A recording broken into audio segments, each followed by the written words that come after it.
പെരുമ്പാവൂരിലെ അനാശാസ്യ കേന്ദ്രങ്ങൾ പൂട്ടിക്കാനിറങ്ങി police. Perumbavoor KSRTC സ്റ്റാൻഡിന് സമീപത്തെ ഇതര സംസ്ഥാന തൊഴിലാളി ഉപയോഗിച്ച് നടത്തിയിരുന്ന അനാശാസ്യ കേന്ദ്രത്തിലാണ് പോലീസ് ഇന്ന് പരിശോധന നടത്തിയത്. കേസിൽ 3 പേരെ അറസ്റ്റ് ചെയ്തു. KSRTC സ്റ്റാൻഡിന് സമീപത്തുള്ള ഓർമ്മ ലോഡ്ജിലായിരുന്നു റെയ്ഡ്. കഴിഞ്ഞ ദിവസം പെരുമ്പാവൂർ ചെന്നിലത്ത് ലോഡ്ജിൽ നടത്തിയ റെയ്ഡിലും 3 പേരെ അറസ്റ്റ് ചെയ്തിരുന്നു.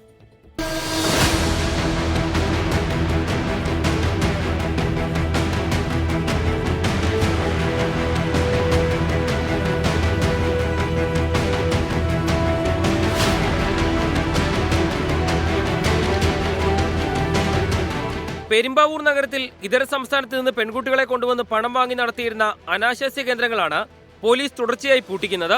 പെരുമ്പാവൂർ ASPയുടെ നേതൃത്വത്തിൽ കഴിഞ്ഞ ദിവസം KSRTC സ്റ്റാൻഡിന് സമീപത്ത് പ്രവർത്തിക്കുന്ന ചെന്നിലത്ത് ലോഡ്ജിൽ നിന്ന് 3 പേരെ അറസ്റ്റ് ചെയ്തിരുന്നു. ലോഡ്ജ് ഉടമയ്ക്കെതിരെ പോലീസ് കേസെടുക്കുകയും ചെയ്തു. ഇതിന് പിന്നാലെയാണ് ഇന്ന് വൈകിട്ട് KSRTC സ്റ്റാൻഡിന് സമീപത്തുള്ള ഓർമ്മ ലോഡ്ജിൽ പോലീസ് പരിശോധനയ്ക്ക് എത്തിയത്.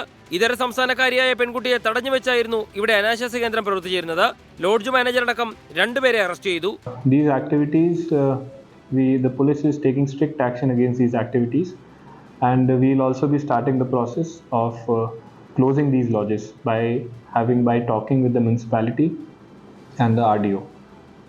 Action in this regard will continue from Perambur Police. Any information that you have regarding any such activities, please provide it to the Perambur Police. Perumbavoor കേന്ദ്രീകരിച്ച് മദ്യം, മയക്കുമരുന്ന് ഉൾപ്പെടെയുള്ള ലഹരികളുടെയും മറ്റ് സംസ്ഥാനങ്ങളിൽ നിന്ന് എത്തിക്കുന്ന പെൺകുട്ടികളെ ഉപയോഗിച്ചുള്ള അനാശാസ്യ കേന്ദ്രങ്ങളുടെയും പ്രവർത്തനം വ്യാപകമാകുന്നതായി പരാതി ഉയർന്നിരുന്നു. ഇതിന്റെ അടിസ്ഥാനത്തിലാണ് പെരുമ്പാവൂർ ASPയുടെ നേതൃത്വത്തിൽ പ്രത്യേക പരിശോധനകൾ നടക്കുന്നത്. ഇത്തരം ലോഡ്ജുകൾ ഉൾപ്പെടെയുള്ള സ്ഥാപനങ്ങളുടെ ലൈസൻസ് റദ്ദാക്കാൻ നടപടി സ്വീകരിക്കുമെന്നും പോലീസ് പറഞ്ഞു. 24 കൊച്ചി.